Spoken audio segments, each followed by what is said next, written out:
Claude Mortin, conseiller municipal de Cayenne, a été placé en garde à vue hier mercredi pour avoir tué son fils au cours d'une dispute, a annoncé la procureure par intérim de Cayenne, Caroline Tarot.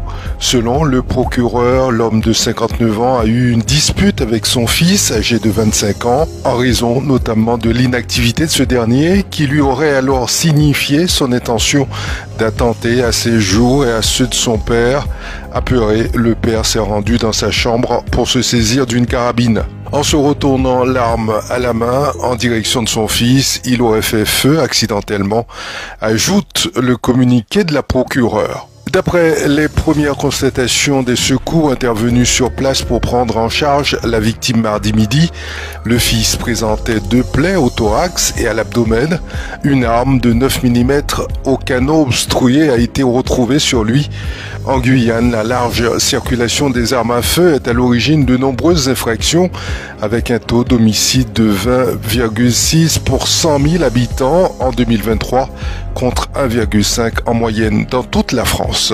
La lutte contre la prolifération des armes doit concentrer toute notre énergie, avait déclaré le préfet Antoine Poussier en début d'année lors d'une conférence de presse consacrée au bilan de la criminalité en 2023. D'un show tout en musique et en danse, Paris a lancé sous un temps ensoleillé et devant un superbe panorama ses premiers Jeux paralympiques, espérant prolonger l'esprit de fête des JO et sensibiliser à la cause du handicap. Je cite, « Je proclame les Jeux paralympiques de Paris 2024 ouverts », a déclaré Emmanuel Macron sur la place de la Concorde, devant les athlètes qui prendront part aux compétitions à partir de ce jeudi et jusqu'au 8 septembre. Autour d'eux, la grande esplanade s'est transformée au fil de la soirée en piste de danse dans une ambiance impulsée par des chorégraphies dynamiques réalisées au pied de l'obélisque. Une fois la majorité des 4400 parasportifs installés sur la place, après leur longue parade sur les Champs-Élysées, le chanteur né sans bras à gauche, Lucky Love, a donné le ton de la soirée avec une interprétation touchante de son titre « My Ability ». Le président du COJOP, Tony Estanguet, s'est ensuite adressé aux athlètes.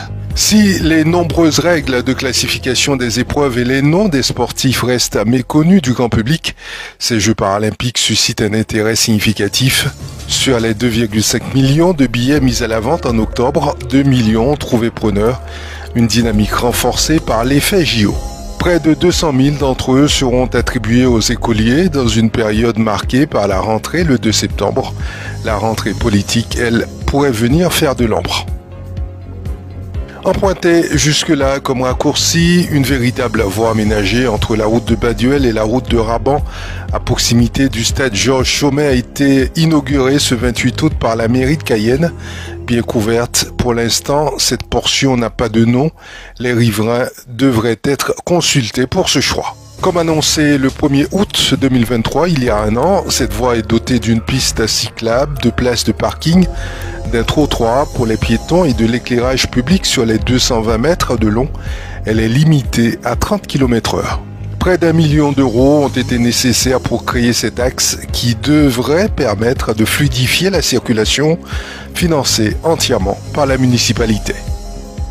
Ils sont 22 et ont été sélectionnés pour représenter la Guyane aux 2 prochains matchs des Yanadoka, l'un face au Nicaragua le 6 septembre et l'autre contre la sélection de Trinidad et Tobago le 10 septembre. Ce mercredi 28 août, Jean-Claude Darcheville, en sa qualité de sélectionneur des Yanadoka, a dévoilé la liste officielle des joueurs retenus pour les 2 prochains matchs de la sélection guyanaise en Liga de la Ligue des Nations de la CONCACAF. Ils seront disputés les 6 et 10 septembre 2024. C'est la fin de ce bulletin d'information. Je vous remercie de l'avoir suivi. J'aurai le plaisir de vous retrouver demain sur Radio Mayuri.